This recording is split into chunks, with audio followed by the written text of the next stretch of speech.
Welcome to Session 9, the final plan. Questions to ponder. Where to from here? How do we ensure culture stays on track? What steps do we need to take now? How do we assess our culture for toxicity or dysfunctionality? How do we apply these newfound ideas? When is it enough? What needs to happen for the organization to have succeeded? Culture assessment tools.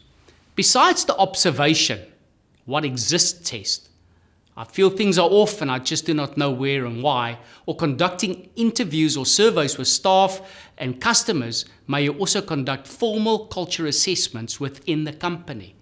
We all need to assess where the culture drift has occurred, and a quick assay test are fun ways to do this. It's also a good way to determine if the company is maintaining its course or not. The web is full of such, and would it be the domain of human resource management to assess each survey's reach for themselves? Action steps to take. The first step in assessing your company's culture is to get help from perfect strangers like consultants. People who do not know your business, or you for that matter, and have them assess your culture. Allow them to give you honest feedback. Here are some general steps that you can follow. Number 1, choose your cultural assessment tool well. Determine what you are looking for, albeit data, employee feedback, or a combination of both, and use it as a tool that will satisfy your search.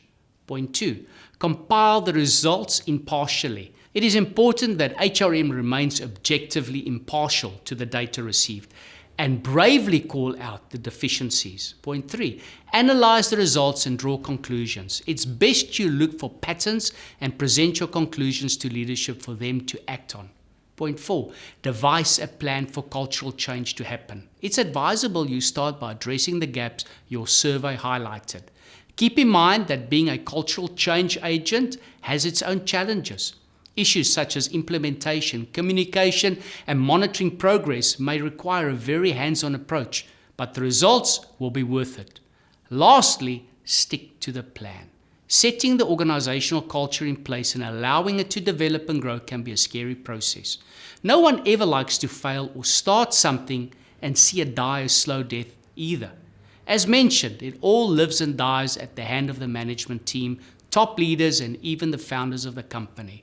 These leaders are the ones who must war for alignment and unity regarding those core values.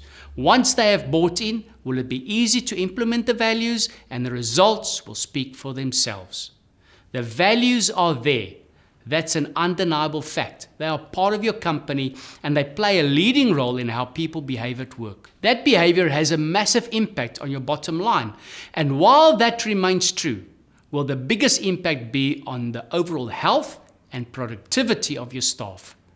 Answering these questions and collating the results will leave you with a clear path against which you can manage your business. Finally, get on with it and make the necessary changes to your organization's culture.